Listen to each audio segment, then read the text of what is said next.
Hello everyone, my name is El Parnaso and for today's video I'm gonna show you how to use the best hand traps in the format in the best deck in the format. So first I'm gonna give you some context. Now the scenarios when the pure Yami deck is going to shine the most is whenever the format rewards a deck that can play a lot of non-engine. Now, most likely, the scenarios when the non-engine is going to be relevant in a format is when they impact the most against the environment when you are using them. For example, if you are playing for a format when there's a lot of heavy combo decks, but they need a lot of bricks or they are kinda needing two card combos, like for example back in 2019 for with the Thunder Dragon Danger Like of Seika BS. Well, in that format, the Salamangre deck was very rewarded for playing a lot of non-engine because if the Danger Thunder deck don't make the combo, is basically a paper deck. So you can see the example with what I'm trying to explain here. So the problem with a deck that is rewarded for playing a lot of non-engine is that will be punished if there's an environment when the non-engine cards are not going to be impactful, relevant, or very rewarded. For example, let's say that you are playing a heavy format with a lot of decks that can like the Mitsurugi Yami, and you don't know this exists, and you are playing like three impermanents and maybe three draws, right? Like you are going right here, like just as an example, right? So if you're going with this, whenever you draw the draw and lock beer, maybe you are going to avoid the Mitsurugi develop, but any Yami name, even after draw, becomes the engine and an SP Little Knight or a second way to get to the engine. And in those cases, the pure Yami version, which is very sometimes is going to be a two ballot deck. Whenever the two ballots are stopped at the beginning, it's almost impossible to keep forward. So the deck needs for the no-engine spaces to actually hit a lot. And in those cases, the Yami Mitsurugi plays very good around the draw and other cards like impermanence, right? And therefore, the non-engine that you're drawing is not going to be good enough to avoid the interactions that you need to avoid in order for a deck with less engine to play. Now, in those scenarios, decks like the Mitsurugi Yami is going to be rewarded, and because it needs to play a lot of engine cards, right? Like even this, like for some reason, like blah blah blah, like you name the cards, right? Like you can see the difference in size here. However, because of a lot of these cards are not only starters but also board breakers whenever you're going second because of the Raigeki and the discard and blah blah of Murakumo, etc. These kind of decks can be very rewarded because they have a lot of ways to play without taking the risk of losing the dice and having cards that are not going to be as less bullets than you expected. Like here you have like a lot of different ballots, right? You have the Capsi, this one, the Marshmallow. Is a lot of a difference in those kind of scenarios, right? Plus, these two are going to be Raigekis if your opponent allows them to resolve. However, most of the time, whenever these kind of heavy combo decks are around the format, is most likely because the environment is still adapting to how to approach that deck with non-engine cards. It's not always like that, but I think in this scenario is going to be like that. Why? Because of the canine cards. As I already make a video about them, so I advise you to watch it for a bit more of a context. But Isuna, it's changed itself with the whole board of the Yami Mitsurugi cards. Um, and the Lupis still does a lot because of how impactful, thanks to a lot of people playing a lot of 3000 attack or more monsters in the development of their combos and the development of their interactions, makes the Typhoon a very relevant card in the format. So even having the privilege to summon Typhoon at the end of your opponent's turn without having the restriction of you not summoning anything in your own turn after, which you can do even by just drawing the Lupis, is a lot, because technically this is a driver that is still a big exchange against your opponent, and whenever you draw the gamma, you're making your one card an exchange for the whole interactions, either the Yami ones and the Mitsurugi ones. So now whenever you identify this thing and the pluses that you have in drawing this with other hand traps in combinations that are very rewarded in this specific environment that we're playing, the Dracotail and the Yami Mitsurugi environment. This card solves the issue that Pure Yami has been suffering lately because of the specific environment that it's playing, which is a format that supposedly is rewarding players for making a lot of more cards in their deck engine instead than non-engine, because a lot of them can be used as board breakers too, which you can see is a very common thing that was happening in the format, because Dracotail has these 6 cards that are starters going first, and going second are board breakers too. So you can see what I mean with how the environment is currently in Yu-Gi-Oh, or how the environment seems like to be like a heavy engine environment because of the things that I've been telling you, right? However, these things allows to the Isuna package to be deadly against in those scenarios. Now, I told you already that the problem with this is how you approach the extra deck, because you need to play, because technically you will need to let's just take this to show you, like you will need to play this and the Zeus, and as you can see, it's very problematic to put the 2 cards instead of just these 3, right? And also you still have the problem of how you approach Isuna whenever you go first and you draw it, right? It's not like a Fuwa or a Bell or even a Nash that you can normal summon to be a standard thanks to Almirage, right? So, and summoning the Tyras in your turn is not that relevant, because it's not going to become either the Typhoon or the Zeus, right? It's your turn, so your opponent didn't make 2 summons from the extra deck, obviously, and your opponent obviously don't have, and you obviously don't have a battle phase to summon the Zeus, right? So you have these 2 problems to solve. And how do you solve them in Pure Yami so you can add them and solve the problem of your non-engine being not enough to deal with the current environment? Well, my approach, the first thing that I would like to share is the approach is not taking cards from the extra deck, okay? The approach is not going to be like doing shit like this, because you are still a Pure Yami deck and that's your priority.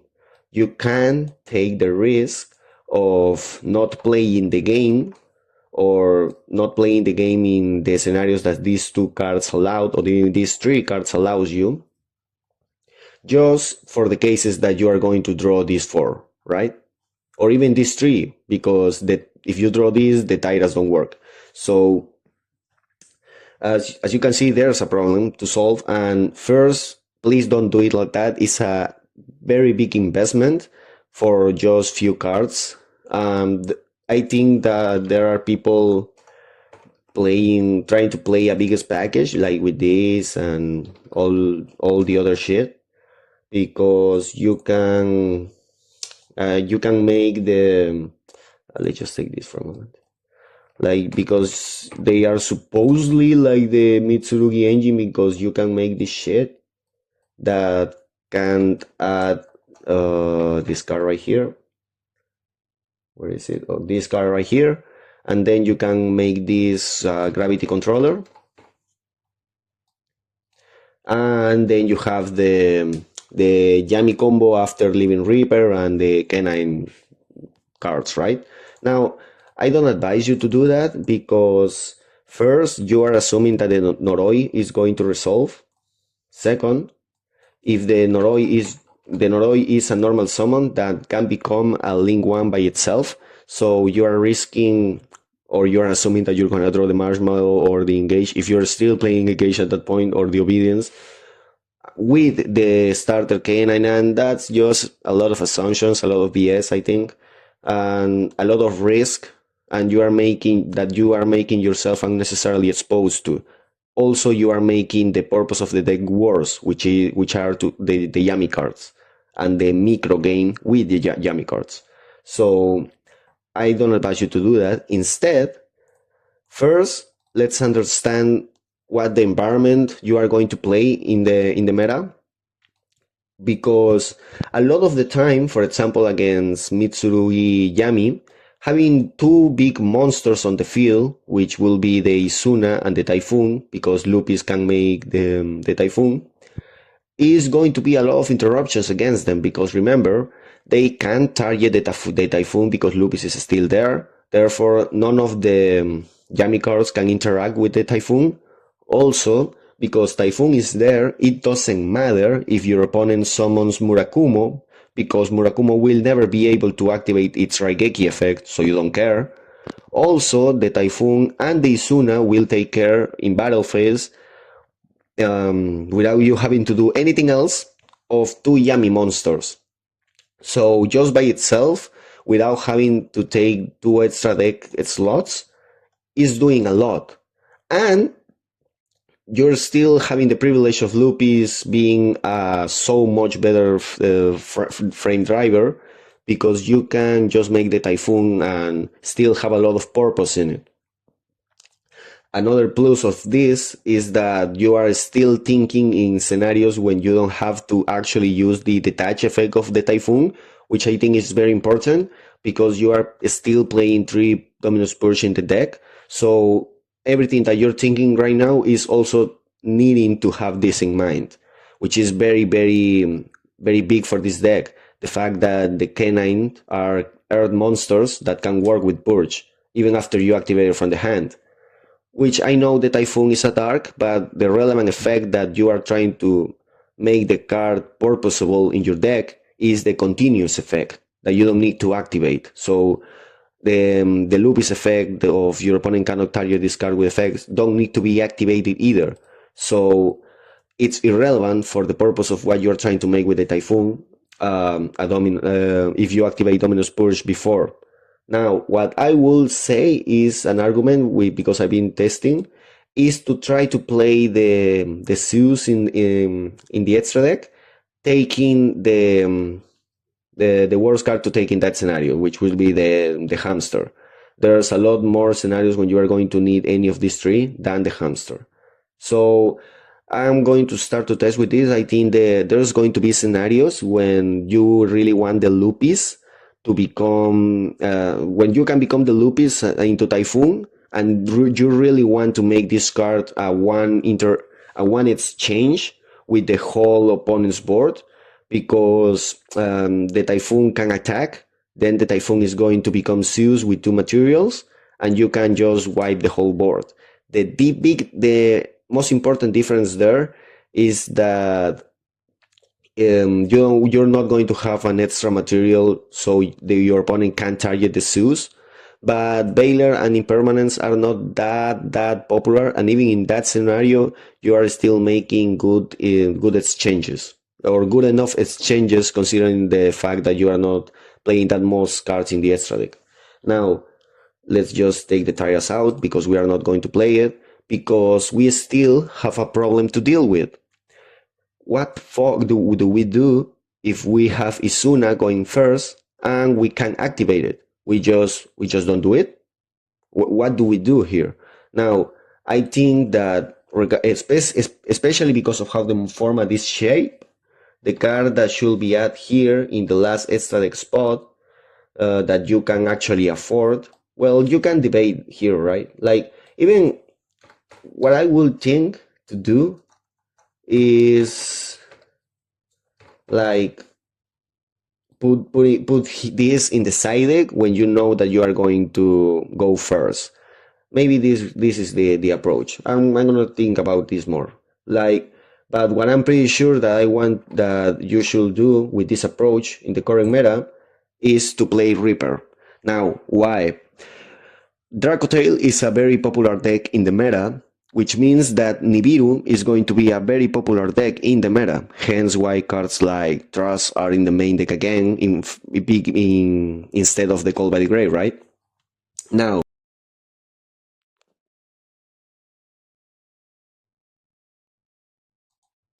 this means that cards like Faimena are going to be relevant as a hand trap to consider too, right? So now, let's say that consider that, and also the Habakiri that you always need to think about. Let's say that you draw Isuna going first, and you get Ash or Gospel, or I know, maybe Perulia or something. Like you get a hand trap that is not going to be that big of a deal, and you have Isuna. Well, in those cases, the Isuna is going to work as almost as a Call by the Grave or a Crossout or a Talents, because you can activate it, you can send this one, and these two, because it's still your turn, right? You can just make an inherent XYZ summon, can make the Reaper, and the Reaper checks Nibiru, checks maybe another hand trap, but especially Nibiru. This is a way that this hand trap can be interpreted as a Call by the Grave slash Talents slash Crossout going first, and still having the impact of being the best hand trap going second in the current environment.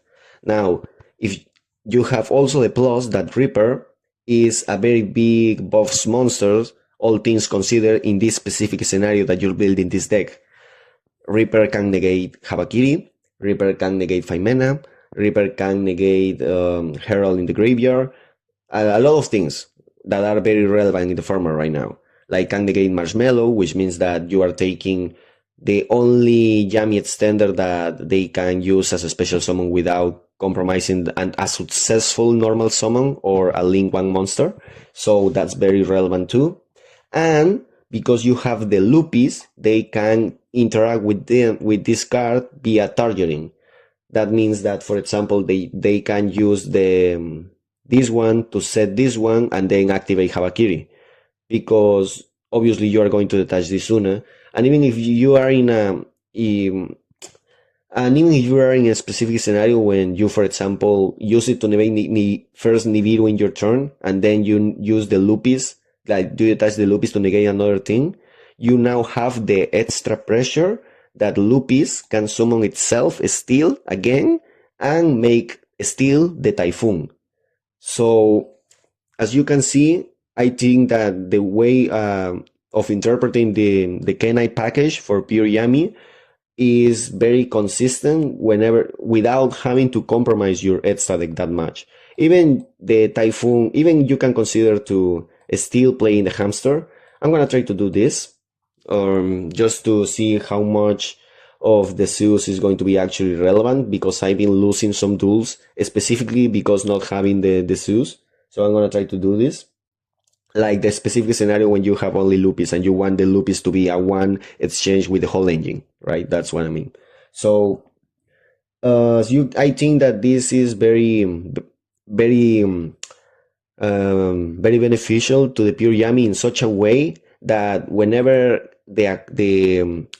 whenever you force the environment to get punished by non-engine cards, like we are doing right here, well, in today's times, pure Yami is the best deck when the format is forced in that environment. So I hope you like it. I hope you test this, because it's going to be a really big change for the deck. These two non-engine spaces are debatable, but I think the other ones are mandatory for the environment. So if you like it, please leave a like. If you have any questions, you can just leave it in the comments, and I'll see you in the next video.